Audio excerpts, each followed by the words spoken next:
Daphne, Django Reinhardt composition, great fun jam session tune. Basically rhythm changes in the key of D for the A section, and then rhythm changes for the key of E flat for the B section. It goes up a half step. Django loved half steps, as you all probably know from watching my lectures and learning his licks. So what I have here is the Notion app by Presonus on my iPad here. You can see that. But I've typed in the title here, Daphne. I put Django's name and my arrangement of it because, well, this is how I play it. So, but what the demonstration here for you today is one way of notating, or actually inputting the notes. I could do it by hand and do it like that, but I'm going to try this. I have the fretboard here, and I have the record button. What I'm gonna do is I'm gonna try to look and do it at the same time. It's kind of a little bit weird, but I'm gonna start at the beginning, and you have to make sure you start at the beginning. I'm gonna push the record buttons. Yeah, I have to look at this way. It's kind of weird to look through the screen. And I got a 2-bar count off, the metronome's on, and I'm not gonna worry too much about that stuff, the tuplets and stuff. So basically I'm just gonna push record and then use the fretboard to input the notes here. And then from there, I can edit, and it hopefully will be quicker. It's not always quicker if there's a lot of editing involved. So let's give it a try. Start recording. 1, 2, so we got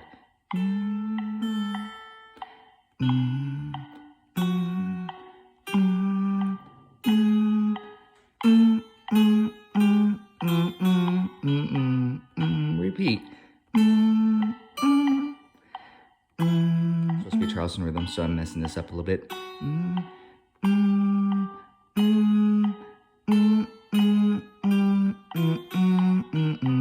anyways, let's just take a look at this and see what it transcribed for me performing that.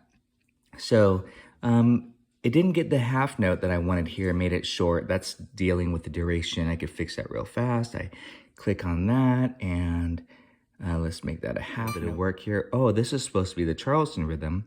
It was close. I want to get rid of that quarter note. But you know, sometimes I just look to see if it got it, and then I'll just copy and paste. Like here, it got the rhythm and stuff, so I could just copy and select. But some of this gets a little bit sloppy here as far as like that triplet here. But anyways, I'm not going to bore you with all my editing of this, but I just wanted to share one way. And then I can just loop those 8 bars, because essentially the first 8 bars just repeats. It's a really simple tune.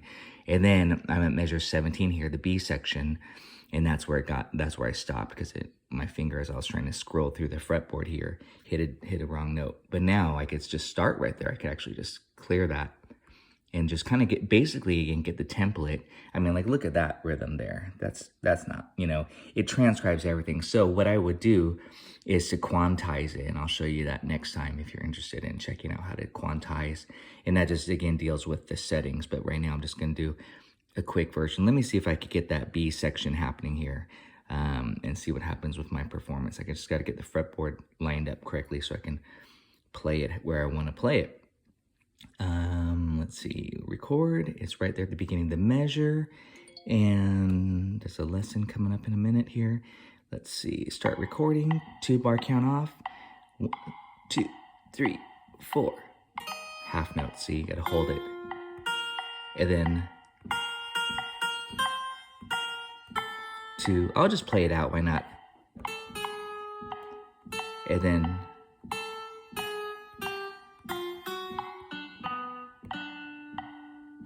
there, I held that note. Let's take a look at that B section. Charleston rhythm nicely. And gosh, it gets really precise with it if I hit it as a 16th note. So see, like that one was pretty good. Got Charleston, that got those quarter note triplets. Da da da da da da. And apparently there on the last measure of the B section, I only held it for 3 beats. Bum bum bum bum bum bum bum bum bum. And that time it was right. So, you know, this is where it's nice just to kind of play through it a few times. That way you don't have to spend too much time editing. You could just go back to it and then grab what looks really good, you know, and you learn about the durations, you know, and getting your exact rhythm. So this is actually a very good exercise in general. The next step would be to add some chord symbols here. And that's where I'd go D. It's of course 1, 6, 2, 5. So we got D, and you can just, oops, I'm gonna show you that again. D, and then here is, let's see where we at. D, B minor 7, enter, E minor 7, A7. Can you see it there? I could just grab it from where it notated it correctly here. See, why not just show you? Why wait till next time? And then paste. Okay, so now it has that rhythm in there. I copied it and pasted. But now I have to fix the chord because it deleted my chord. E minor 7, and then scoot it over. A7. Okay, so yep, this is a part of my daily routine, is to write out charts, arrangements. Next, I'll do a chord melody arrangement. Then I'll actually make it for ukulele too, and mandolin, because I have mandolin students in my class. And then that's all, you know, I could just do that all here, of course. And then I could write out a chord melody arrangement from here, and then completely on this little fretboard. It's great. And then I can write out some soloing ideas. Rhythm change is one of my favorite topics. So there you go. Hope you enjoyed this little video. See y'all next time.